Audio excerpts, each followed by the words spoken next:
Nwanne anyị nwaanyị anyị na-afụ kịta agbala na Punch News Online ịghọtago mma gụpụtara unu ya ebe a. Ọ sị that na Nigerian nurse uses license for sleeping during shift in Australia.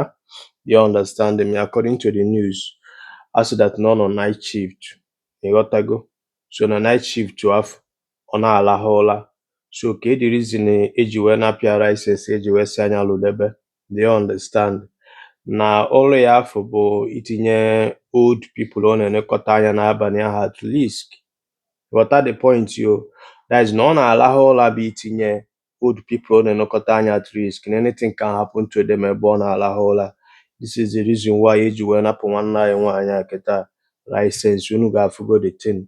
Na ị bịazie n'obodo mụ na gị na-abụ na imagine na a ga-abata na hospital doctor sị na ọma mbitu onye needil urgent attention aka because of gịnị na agbalọ card, because of gịnị na-emere deposit, mana the same doctor aka na practice na Nigeria. Ifo that na mụ na gị na-abụ avaruru life. That is why we are buying on daily basis.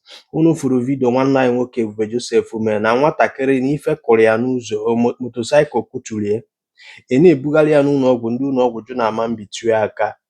Some ụlọ ọgwụ si na enidigodo deposit, some asị na ya agba kaadị, n'ọsọsọ ofu ụlọ ọgwụ bụ ihe kwetelene wee bitụwagodi the guy aka ka ịzọbagodi ya ndụ. Ifu na mụ na gị na-abụtọrọ atọ. Ọ ya ahụpụta ebe a na-agwa gị ka ịghọta that na nọọ mụ na gị na-abụ bụ ihe ga-eme ka society anyị wee dị mma. Do you not understand me? Nọọ mmadụ nwere ike ịzọnwu mmadụ ndụ, o nwere mmụọ na-azọ ndụ enigwe. Mbọsị ọbụla ọ dakwasara gị mmadụ agbatara ọsọ enyemaka, ị ga-anwụ. Nya ka ndị gboo mụrụ mụ na gị na-abụ ji wee sị ya na ọ ya abụọ ọkọkọba anụmanụ ọchọba ukwu, isi ọkọba mmadụ ọchọba mmadụ ibie.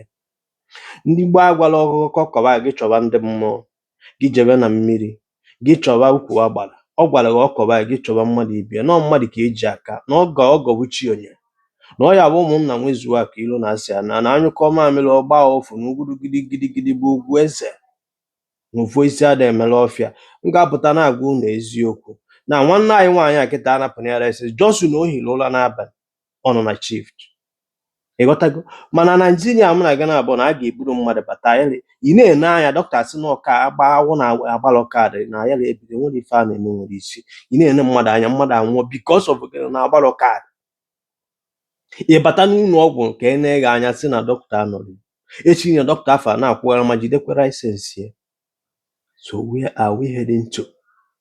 Yotago, onye kpata ya mpụta na ma go and check life expectancy ndị ada eje ụka. Ị bịa cheki nke mụ na gị na-abụ n'aka ụka eje na mmiri ka ịghọta how far.